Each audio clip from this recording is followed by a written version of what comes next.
All right, everyone. Welcome to Traklife. Here we have the one and only Mac Fame with us, joining us. Mac Fame, thank you so much for coming to the studio here. Great to have you, man. Of course, man. I appreciate the hospitality, man. The studio looks beautiful, man. Yeah, it's my first time here too, and it's gorgeous. Well, first off, I just wanted to ask, how's your summer been? Like, how's It's been hot. Yeah. It's been hot, man. It's been too damn hot. I'm not a heat person. I hate the summer. Same. I'm a wintertime guy. Me too. I love the cold. Give me a good 60-degree and a pea coat or something like, and I'm happy. Yeah. But this triple digit weather and these extended hot weeks, I'm sick of it. I'm done with it. Bring on the cold. Yeah, the same exact way. I'm the type of person where I'd rather be bundled up in 5 layers than be sitting in my bed sweating, hot, the fan on, angry. Absolutely. That's not my vibe. Absolutely. See, I Not feel like at when all. it's hot, you can take off all your clothes and still be hot. Like you can't take your skin off. But when it's cold, like you can layer up, you can get warm. But when it's hot, you just hot. Like this. So I'd rather the cold. Absolutely. No, for sure. Well, with that, I know, I just wanted to get to your music. So Okay. I know you've been in the game for, God, like 10 plus years. Yeah, man. Oof. I've been digging through your SoundCloud and all your stuff Yeah. sounds so good. I So appreciate it. I wanted to ask, when it comes to, starting out 10 years ago and now for where Yeah. you are, where have you evolved as far as, songwriting, singing? Because I know you mentioned before, you write your own music, you produce your own stuff, you do it all. Yeah. So what is some of the lessons that you've learned, or what have you grown to know as far as when you first started out compared to now? I would say finding the balance of myself and people pleasing. There's a point in, I would say, a lot of artists' journey where you are either only making the type of art that you want, and then there's a part of the journey where you're pitted into making what the people want or what's hot, and so you kind of lose sight of yourself. But then on the other side of that, you're not considering the consumer. You're not considering the trends. So finding the middle part of that, where I'm still very much who I am as an artist, and I'm still putting out the product that I want to, but it's more aligned with the current time. So that, I would say, that's probably been the biggest thing for me. Wow. Okay. Yeah, no, definitely. I think, having, that number one hit, trying to get it, the TikTok trend or the Right. viral trend, it's something that I think is very, it can be unfortunate sometimes, it's just, you want to have that success, but at the same time, you want to focus on yourself and be your true self and be your true authentic self in that Right. sense. So Right. totally get that. So, Yeah. but it comes with patience and time and things like that. So I totally get you there.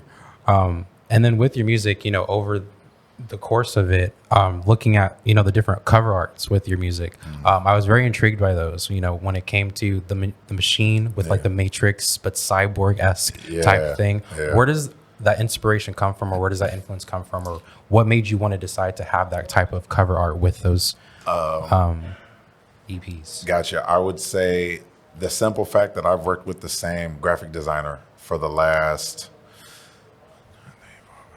he's done the last 7 album covers. So Yeah. I know what he's capable of, and he drew all of those. Those were created by me and him. I always say, if you line up like the last 5-6 album covers, you can say, oh, there was a theme here. There was, Definitely. or at least the same person did it. Now, as far as like the machine, that project was me being a machine. If you listening to that album, there were so many different vibes. Yeah. I was just pumping out whatever felt right at the time. There was no rhyme, no reason. It was plug and play. Plug and play. This feels good. We're going to play with this. Plug this in. This feels good here. And this was the point that I had started to feel like I had finally gained the recognition and the respect as a multifaceted artist. I write, I produce, I engineer, I do all of these things. So I'm a machine at the end of the day. If anything you need, I can give you. Yeah. So that was me. The machine was me telling people, hey, whatever vibe you're looking for, I can make it. Right. So that was the machine. Yeah. And back to that with the music, it seems like you've evolved through, starting out with, you had microphone therapy where you kind of got through that and you've gone through the flows of, just self-reflecting and, being, like you said, being your true self, which I think is really, really cool. And it shows that in your cover arts too, which is, I think, so dope. Thank you. And with those collaborations, I wanted to ask, on some of your EPs, you have collaborations with Ray J, you have collaborations with Jay Holiday, Shorty Mac. So how did those collaborations come about? I met Ray years ago through my producer, matter of fact. And mine and Ray J's relationship was based on the fact that our energies clicked very quickly. It was it may have been a month or two before he even knew I did music. Really? Okay. We just clicked. Like, we just hung out on some, like, that's the homie. Like, it wasn't nothing. There was no business tied in it. There wasn't no music. It was his energy clicks with mine and vice versa. That's how we're gonna hang out. And then he heard my music. He was like, oh damn. Oh, okay. And then kind of the same thing with I met Shorty Mac through Ray J. And Jay Holiday I met through a friend. I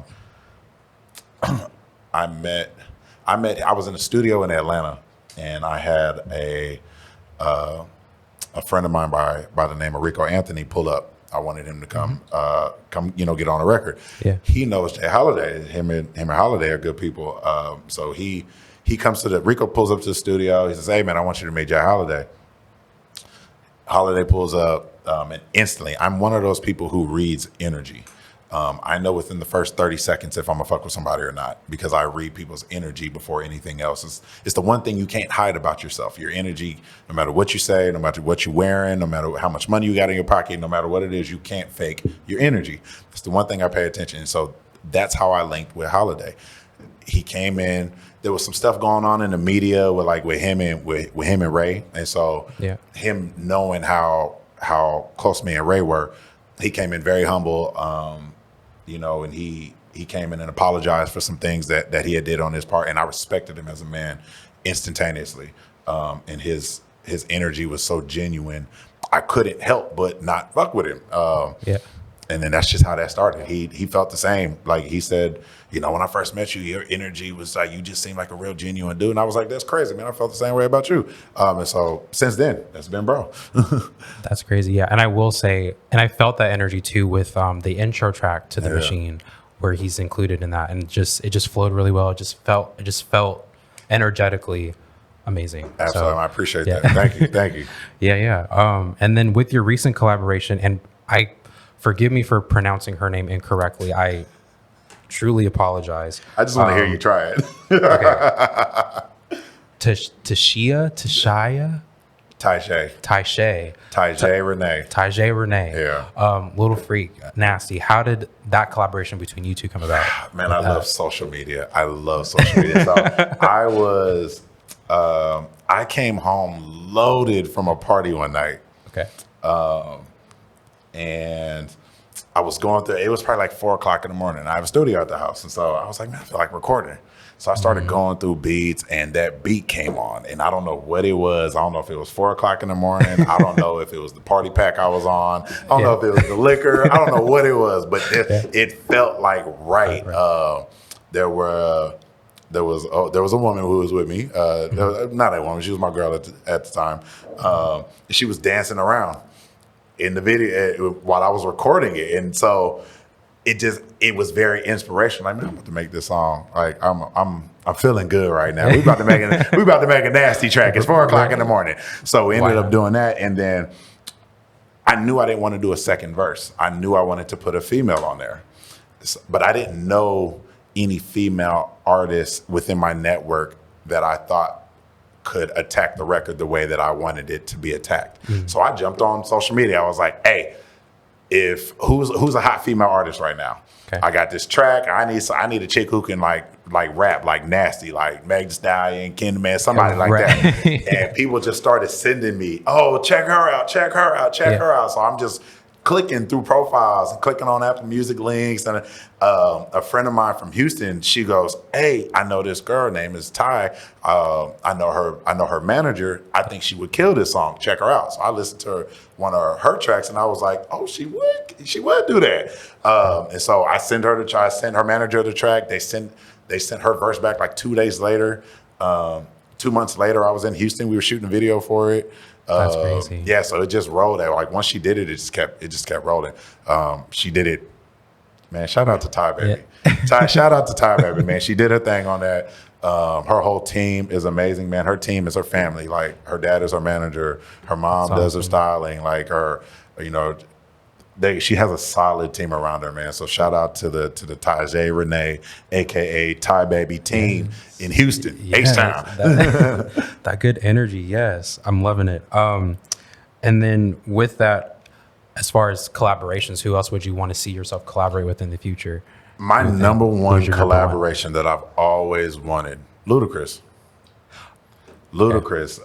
I've said this in other interviews before. People know this. Ludacris is my favorite artist. Ludacris is the reason I picked up a pen. Ludacris is the reason I started rapping. So crazy. Like I remember the day I saw him on Rap City The Basement, on BET's Big Tigger Rap City The Basement, and his flow was, he was in the booth going, and I just remember sitting in front of the TV like a starstruck little kid, just. And I remember like writing rhymes that day. Yeah. I remember going outside freestyling with the homies and practicing. Ludacris is the reason that I started rapping. So he is my absolute number one dream collaboration. That is so crazy you say that. Why? Because is this your uncle or something? Oh, no, because no. I was gonna say because Return of the Mac, one of your songs, it gave me that Ludacris type of moneymaker vibe to it, and so I just think that's crazy. That's your two people I've always heard that I remind them of is either Ludacris or E40. Yeah, those are the two I always hear. So I'm not surprised. So I appreciate it. I take it as a compliment. These are two artists who have been in the game 20 plus years, two successful artists. So to be compared to them or say I sound like, I'll take it. That's so wild. Yeah. Okay. And then I guess to go off topic really quick, or off to another sector, you are starting comedy now. Yes. I saw that you're having your stand-up comedy debut August 14th at the Sunset Rooftop. Yes, August 14th. What made you want to get into comedy? What inspired you to do that? Two things. I love comedy. I'm a fan of comedy. I love going to comedy clubs. I love going to see, the little hole in the wall spots where, nobody's heard of the comedians, like the unknown comedians, the underground spots. I love those spots. I love the big names. I love the smaller ones. And then two, I've always been, call it what it is, a shit talker. I've been talking shit all my life. I've been a class clown. I was a class clown all my scholastic, career. You ask any of my friends now, I'm always talking shit. I was the kid back in the hood going hard on your mama or whatever it was, your razor scooter, your hairline, whatever it was. A couple years ago, I shot my first movie, and between that and people who had kind of been around me, people were saying, you should do comedy, bro. Like, you're funny. You should do comedy. And I was like, I just like talking shit. Like, I just say the stuff nobody else will say, or the shit that people are scared to say. Yeah. And then I was like, you know what? I may try this. So about 18 months ago, almost 18 months ago to the date, I said, I'm going to start writing a set. I'm just going to start writing down all the funny shit that happens to me, all the funny shit I see on the road, all the funny stories I hear. I'm just going to start writing it down in a note in my phone. And so for 18 months, I just wrote down all the funny stuff that I saw, that I heard my homeboys go through, that I experienced, what the high thoughts I'd be smoking and I'd be thinking some crazy shit. I'd be, oh shit, it's kind of funny. I know another weed head thought that before. Let me write that down. So those moments. So I took a little over a year to just write these thoughts down.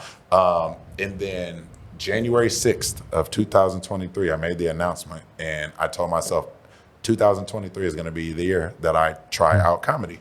And so I started kind of going through all the little jokes and stuff that I wrote. I start with all the stuff that I thought was super funny, and then I just started like saying stuff to my friends.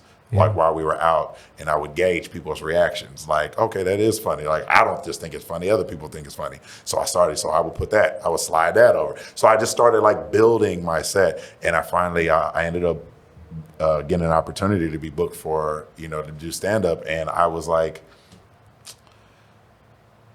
I don't know if I'm ready yet. And I was just like, let me talk to some others. So I have a few friends who are very successful in the comedy space.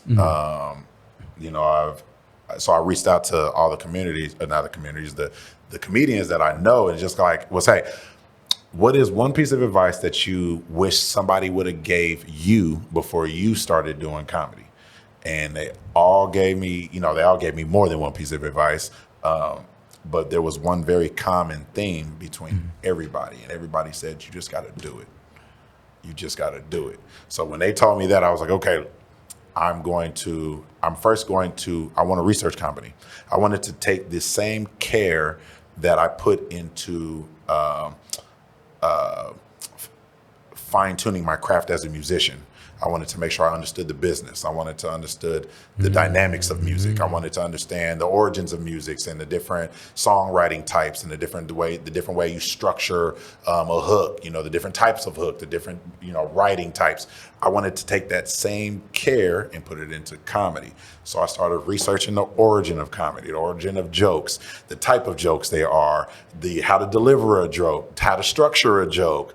Then I started watching like all the comedians I'm a fan of. I started watching all of the comedians that they say inspired them. Started watching Eddie Murphy, Red Fox, just all the old comedies, man, like the old stand-ups. Eddie Murphy Delirious with the red jumpsuit is my favorite stand-up of all time. So I started watching things, like I started, as opposed to just watching it to laugh, I started watching the way he worked the stage, the way you interact with the audience, the way you set your joke up, the way you transition from one subject to the next. So I wanted to make sure I was prepared. Once I felt like I was prepared, I said, you know what, the next opportunity I get, I'm going to take it. I got another opportunity, and August 14th, here we at. That's so crazy and awesome. And with that studying, was there a correlation between or similarity between the way you approach your music to comedy? Or was there some kind of connecting or thing, if that makes sense? I think the only connecting factor is I try to make music that's relatable, so my comedy is I focus on trying to make it relatable. Yeah. So that's the only overlap I can see between my music and and it'll be personal. That was it. So one of the other things all of my comedian friends told me was talk about yourself. The most successful comedians talk about themselves. Yeah. Perfect example. You think about Kevin Hart. Kevin Hart's entire career has been about himself, his marriage, his kids. Like his first stand-up is I got kids, and my daddy a crackhead and all that stuff. Then the next one is, I got married and my kids are a little over. Then his next one is I cheated on my wife and now we're getting a divorce. And then the next one is I got a new girl. Yep. And the next thing after that is my daughter's a hoe and my wife is about to leave me. So he's always messing. He's always talking about himself. That is why he's so successful. You think about all the comedians you see that are at a certain level, they all have talked about themselves. Right. A lot of my music is derived from my personal experiences.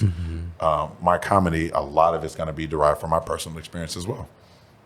Yeah, that personal experience. And with that, will we maybe see in the comedy set your experience in Bangkok? I saw that you went to Bangkok recently. Man, yes, I've got. Is there any stories about that? Yes, I've got stories of Bangkok, man. I could have wrote a whole set just being in Bangkok alone. I could probably do an entire set on Bangkok alone, just Thailand in general.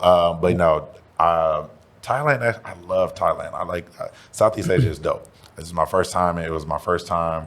I was very nervous. I ain't gonna lie, because I know how I would say the Asian community looks at black men here in America. They be scared of us. They be scared of us. And so I thought, I'm about to go to that country. Like I'm 2 feet taller than everybody. My voice is deeper. I'm clearly not from here. I wonder how they're going to receive me. And they showed me so much love in Thailand, man. I would absolutely go back to Bangkok. Wow. that, yeah, because I've been wanting to go. So just to hear that sounds amazing. Oh yeah, So, They're gonna look at you and go, Blockman, ooh, Blockman, ooh, American Blockman, ooh. Yeah, go to Vanguard, man. Have some fun, bro. For sure. I'll tell you exactly where to go to. All right, I'll take you up on Yes, that. sir. All right. Well, again, Mac Fame, thank you so much for coming to us into Traklife in the studio. We greatly appreciate you, man. Yes, sir. And I wish you all the best with your music and the comedy show. You're gonna do great. It's gonna be fantastic. I just know appreciate it. So I appreciate it. thank you, Before thank we you. go, man, I got a new single dropping this yes. month, the 24th. It's called I Just Want to Party. Video Yes. comes out. Okay. Single will come out. All streaming platforms, all the good stuff. Bam. All right, cool. Yeah, thanks, man. Yes, sir. Appreciate you, man. Yeah. Thank you.